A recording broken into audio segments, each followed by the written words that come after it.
Hello friends, welcome back again.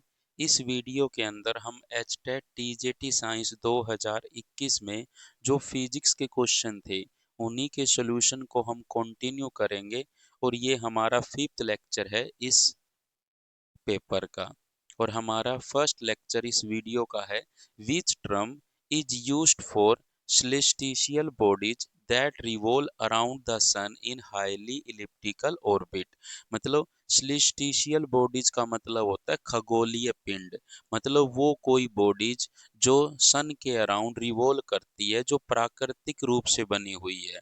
मतलब जो प्रकृति ने बना के दी है, जो मानव निर्मित नहीं है, मतलब ह्यूमन बींग्स ने जिसको नहीं बनाया है, प्रकृति ने उसको बनाया और सन के अराउंड जो रिवॉल्व कर रही है।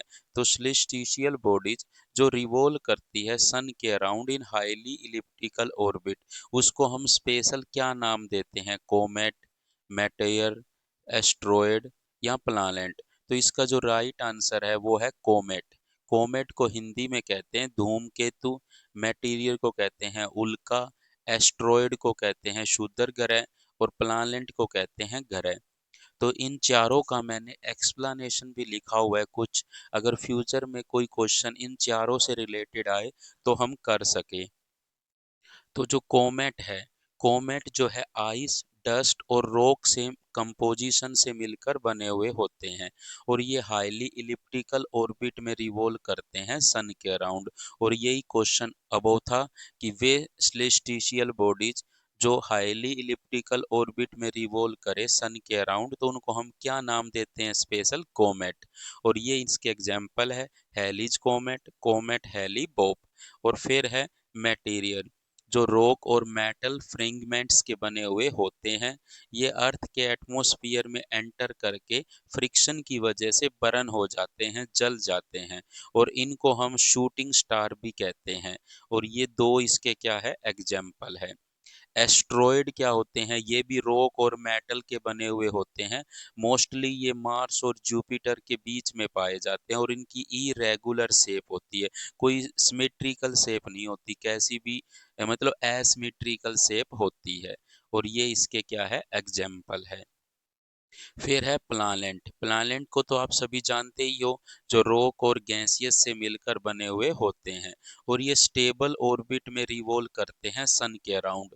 और वो स्टेबल ऑर्बिट इलिप्टिकल ऑर्बिट होता है, मतलब इलिप्टिकल पाथ में रिवॉल्व करते हैं सन के around. At that present time कितने प्लानेट है? 8 प्लानेट है। और अगर हम देखें 2006 से पहले कितने प्लानेट होते थे? 9। लेकिन 2006 में क्या किया, प्लूटो जो प्लानेट हम लेते थे कैटेगरी में, उसको हमने वहां से स्किप कर दिया, हटा दिया। एट दैट प्रेजेंट टाइम कितने प्लानेट है हमारे जो सन के अराउंड रिवॉल्व करते हैं? 8 प्लानेट है। तो 2006 से पहले पूछे तो 9 थे, लेकिन एट दैट प्रेजेंट टाइम पूछे तो 8 थे। तो अगर कहे कितने प्लानेट है तो 8 बताओगे। और 2006 से पहले पूछे तो 9 बताओगे। क्या प्लूटो एक प्लानेट है? नहीं है। तो ये क्वेश्चन हो सकता है। शूटिंग स्टार किसको कहते हैं? ये क्वेश्चन हो सकता है। जो हाईली इलिप्टिकल ऑर्बिट में रिवॉल्व करे उसको हम क्या कहते हैं? इरेगुलर शेप किनकी होती है? जो मार्स और जुपिटर के बीच में कौन से सेलेस्टियल बॉडीज प्रेजेंट होती है? तो ये क्वेश्चन यहाँ से बन सकते हैं। प्लानेट जो है किस ऑर्बिट में रिवॉल्व करते हैं? इलिप्टिकल ऑर्बिट में रिवॉल्व करते हैं। तो ये कुछ क्वेश्चन थे जो फ्यूचर में बन सकते थे। लेकिन हमारा जो क्वेश्चन था, इस क्वेश्चन का जो राइट आंसर होगा वो A is the right answer होगा। अब देखिए नेक्स्ट क्वेश्चन क्या है। Where is the lower end of a lightning conductor fixed in the building.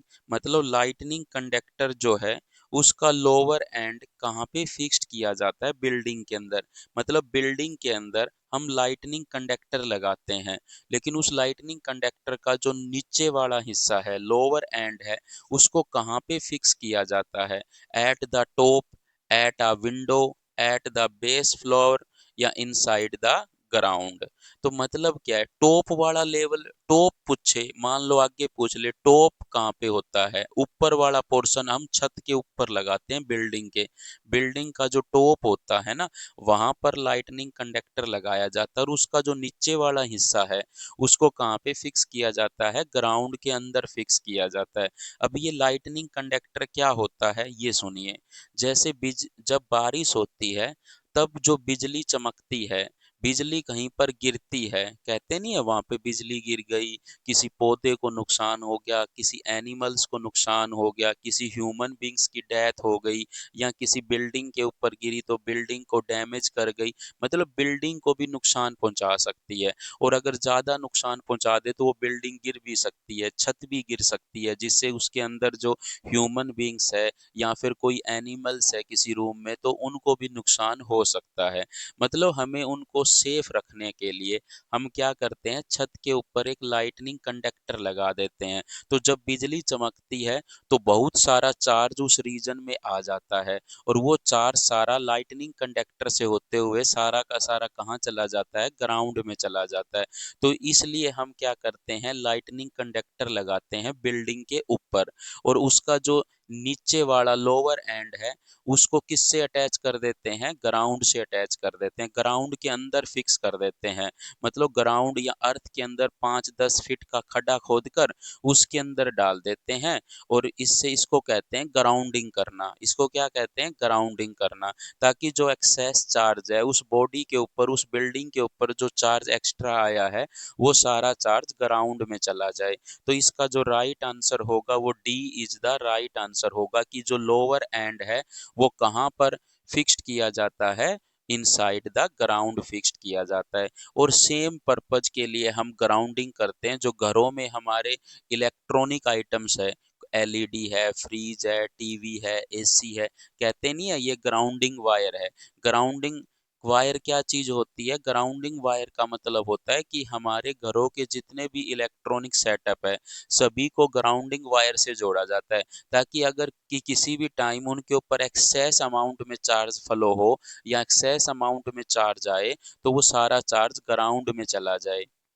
मान लो हमारा फ्रीज है, वो करंट मार रहा है, करंट मारने का मतलब क्या होता है कि उसकी बॉडी के ऊपर एक्सेस चार्ज आया हुआ है, और वो एक्सेस चार्ज हमारे शरीर में चला जाता है।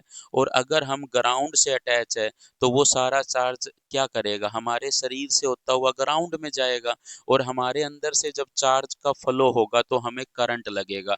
लेकिन अगर हमने चप्पल पहन रखी हो, नहीं, कभी कभी हमें करंट लगता है जब हमने चप्पल ना पहन रखी हो, स्लीपर ना पहन रखी हो। वो क्यों लगता है, क्योंकि जो उस फ्रीज के ऊपर या किसी इलेक्ट्रॉनिक आइटम पे जो एक्स्ट्रा चार्ज था वो सारा चार्ज हमारी बॉडी से होता हुआ ग्राउंड में गया, तो उस हमारा जो उसका जो सर्किट है वो कंप्लीट हो गया, और सर्किट के कंप्लीट होने से करंट का फ्लो हुआ।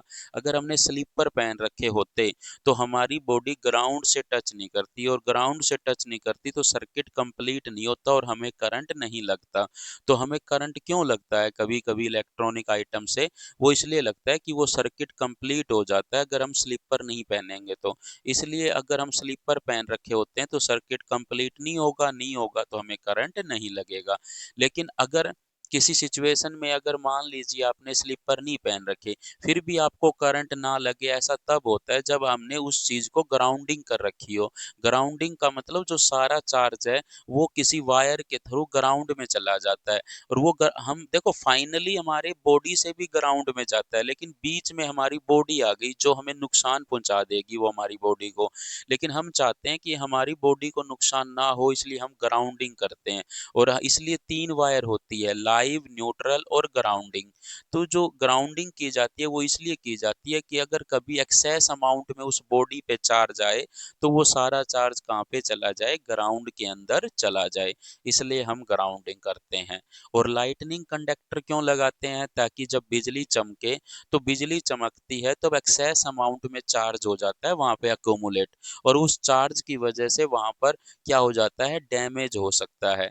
तो इससे बचने के लिए हमने क्या किया, उस चार्ज को हमने ग्राउंड के अंदर भेज दिया। तो ग्राउंड के अंदर कैसे भेजेंगे, एक बिल्डिंग के ऊपर टॉप के ऊपर क्या लगा देते हैं, एक रोड लगा देते हैं, और उस रोड का लोअर एंड उस किसी रोड से या किसी वायर से अटैच करते करते हम ग्राउंड के बेस लग ले आते हैं, और बेस के बाद ग्राउंड के अंदर उसको दबा देते हैं, फिक्स कर देते हैं 3-4 फीट नीचे लग खड्डा खोद करके, ताकि उसके अंदर चला जाए सारा चार्ज। तो इसका जो राइट आंसर होगा वो इनसाइड द ग्राउंड होगा। अब देखिए नेक्स्ट क्वेश्चन क्या है। If N1, N2 and N3 are the fundamental frequency of three segment, तीन segment into which a string is divided. मतलब आपने कोई स्ट्रिंग ले रखी थी, ये देखो ये है, मान लेते हैं आपने कोई L लेंथ की स्ट्रिंग ले रखी है, उसको आपने तीन सिगमेंट में तोड़ लिया। मतलब इस L लेंथ को आपने तीन सिगमेंट में या तीन पार्ट्स में ब्रेक कर लिया। एक की लेंथ L1 है, एक की लेंथ L2 है और एक की लेंथ L3 है। मतलब ये वायर एक ही है, स्ट्रिंग एक ही है, बस इसके तीन सिगमेंट बना लिए। एक सिगमेंट ये है, एक सिगमेंट ये है, एक सिगमेंट ये है।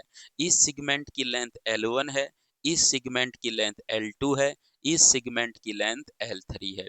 तो ये जो टोटल लेंथ L थी वायर की या स्ट्रिंग की, उसके तीन हिस्से बनाए, तो ये L किसके इक्वल आएगा, L1 plus L2 plus L3, क्योंकि आपने इसी स्ट्रिंग के तीन सिगमेंट बनाए हैं, तो इन तीनों का सम इसके इक्वल होगा।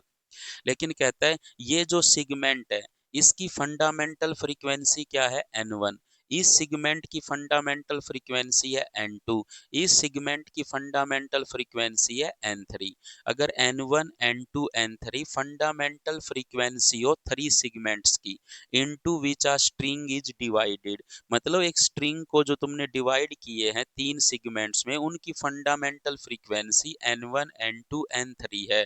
तो N1 इस सिगमेंट की है, N2 इस सिगमेंट की है, N3 इस सिगमेंट की है। फिर कहता है the original fundamental frequency N of the string, मतलब अगर ये कंप्लीट स्ट्रिंग ली जाए तो इसकी फंडामेंटल फ्रीक्वेंसी जो N है उसका N1, N2, N3 के साथ क्या रिलेशन है।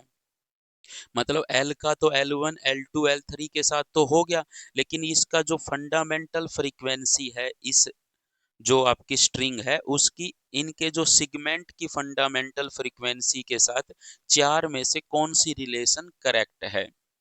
तो इसका जो आंसर है वो आपको याद रखना है, the fundamental frequency N of the entire string, मतलब पूरी स्ट्रिंग की जो फंडामेंटल फ्रीक्वेंसी है उसको रिलेट कर सकते हैं segment frequency N1, N2, N3 से, through the relation this 1/n equal to 1/n1 plus 1/n2 plus 1/n3। तो ये आपको जस्ट याद रखना है कि जो सिगमेंट की अगर फंडामेंटल फ्रीक्वेंसी है और उस स्ट्रिंग की ओवरऑल फंडामेंटल फ्रीक्वेंसी है, उनके बीच में ये रिलेशन होता है। तो इसका जो राइट आंसर होगा वो B is the right answer होगा आपका।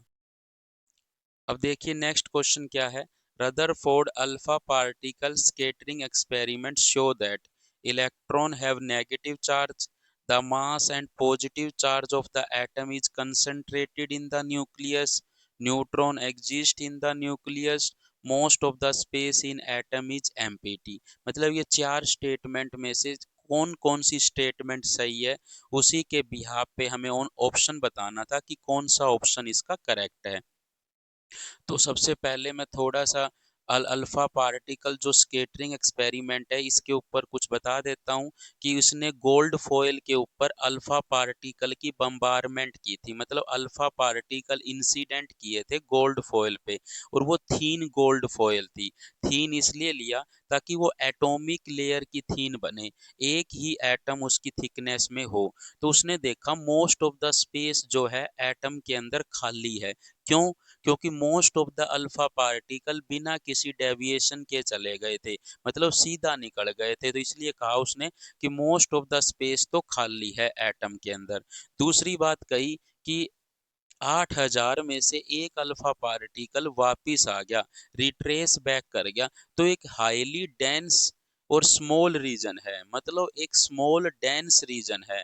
स्मॉल मतलब छोटा सा, डेंस मतलब डेंसिटी वाला, मतलब बहुत हाईली डेंसिटी का एक छोटा सा रीजन है जहां से अल्फा पार्टिकल उसके बिल्कुल अगर हेड ऑन कोलिजन किया, सीधा उससे जाके टकराया तो वापिस आ गया, तो उसी को उसने न्यूक्लियस नाम दिया। तो न्यूक्लियस की डिस्कवरी किसने करी थी? रदरफोर्ड ने करी थी। तो रदरफोर्ड ने कहा था न्यूक्लियस के अंदर सारा का सारा पॉजिटिव चार्ज होता है एटम का, और ऑलमोस्ट मास भी कहाँ होता है एटम का? न्यूक्लियस के अंदर ही होता है, क्योंकि एटम में इलेक्ट्रॉन्स भी होते हैं। तो वो जो इलेक्ट्रॉन है उसका मास अगर हम इंक्लूड ना करें तो ऑलमोस्ट मास कहाँ होता है? एटम का न्यूक्लियस के अंदर होता है, क्योंकि इलेक्ट्रॉन का मास होता है लेकिन वो नेग्लिजिबल मास होता है। तो इसलिए ऑलमोस्ट जो मास है वो कहाँ पर होता है? न्यूक्लियस के अंदर होता है। तो फर्स्ट जो स्टेटमेंट थी, इलेक्ट्रॉन हैव नेगेटिव चार्ज, ये उसने नहीं बताया था कि इलेक्ट्रॉन पे नेगेटिव चार्ज होता है, तो ये गलत है। और यहाँ पर उसने ऑलमोस्ट नहीं लगाया लेकिन मास लगा दिया। तो almost mass and positive charge of the atom is concentrated in the nucleus. तो इसको हम एक बार के लिए होल्ड पे रख लेते हैं, क्या पता ये ऑप्शन हमें सही भी करना पड़ जाए, क्या पता ये गलत भी करना पड़ जाए, क्योंकि यहाँ पर उसने ऑलमोस्ट नहीं लगाया था। अगर ऑलमोस्ट लगाता फिर तो हमारा ऑप्शन सही था। लेकिन एक बार इसको हम होल्ड पे रखते हैं स्टेटमेंट को। Neutron exist in the nucleus, neutron की तब लग तो डिस्कवरी नहीं हुई थी, बाद में ये डिस्कवरी हुई है न्यूट्रॉन की, तो ये भी गलत है। Mass sorry most of the space in atom is empty, तो ये भी स्टेटमेंट सही है। तो अगर हम इस ऑप्शन को ना माने तो इसका सिर्फ आंसर क्या आना चाहिए? Fourth is the right answer. लेकिन ऑप्शन में गए तो ओनली फोर्थ नहीं था कहीं भी, लेकिन सेकंड वाला ऑप्शन फोर्थ के साथ था सिर्फ। तो ये सेकंड ऑप्शन हमें क्या लेना पड़ा? करेक्ट लेना पड़ा, कि यहाँ पर हम ऑलमोस्ट ले सकते हैं कि ऑलमोस्ट जो मास है और पॉजिटिव चार्ज है एटम का वो कंसंट्रेटेड है न्यूक्लियस में। कभी कभी हमें ऑप्शन से भी हमें ये अंदाजा लग जाता है कि ये ऑप्शन इसका सही होगा। तो इसका जो राइट आंसर था वो बी ऑप्शन राइट आंसर था, जिसमें सेकंड और फोर्थ स्टेटमेंट करेक्ट है। सेकंड स्टेटमेंट है कि मास जो है एटम का और सारा का सारा पॉजिटिव चार्ज जो है एटम का वो न्यूक्लियस के अंदर होता है, और मोस्ट ऑफ द स्पेस जो है न्यूक्लियस सॉरी एटम में वो एम्प्टी है। तो इसका जो राइट आंसर है वो बी है। और न्यूक्लियस की डिस्कवरी किसने करी थी? रदरफोर्ड ने। न्यूक्लियस एक हाईली डेंस रीजन होता है, स्मॉल रीजन होता है, और क्या था कि सारा पॉजिटिव चार्ज न्यूक्लियस में होता है, ऑलमोस्ट मास जो होता है एटम का वो न्यूक्लियस के अंदर होता है। 8000 में से एक अल्फा पार्टिकल रिट्रेस बैक कर गया था, most of the alpha particle बिना किसी डेविएशन के निकल गए थे। अब देखिए नेक्स्ट क्वेश्चन क्या है? Matching the column first with column second and choose the correct option. मतलब नीचे जो है वो ऑप्शन दिए गए हैं, ये कॉलम फर्स्ट है, ये कॉलम सेकंड है। इस क्वेश्चन को वैसे ड्रॉप किया गया था, स्किप किया गया था फाइनली, क्योंकि इसमें कुछ कमियां थी। तो फर्स्ट क्या है? ये वो है जब हम रे डायग्राम बनाते हैं ना, हमारे कन्वेक्स लेंस, कनकेव लेंस या कन्वेक्स मिरर, कनकेव मिरर, मतलब हम जब रे डायग्राम बनाते हैं उन्हीं से रिलेटेड था। तो रे थ्रो सेंटर ऑफ कर्वेचर, मतलब जो रे सेंटर ऑफ कर्वेचर से पास हो। रे थ्रो फोकस, रे फ्रॉम इनफाइनाइट डिस्टेंस, या रिफ्रैक्टेड रेज टू इन्फिनिटी। मतलब इस लाइन का कोई मीनिंग नहीं होता। तो कुछ लाइन ऐसी थी जिसका कोई मीनिंग नहीं था, इसलिए इसको क्या किया गया था? स्किप किया गया था।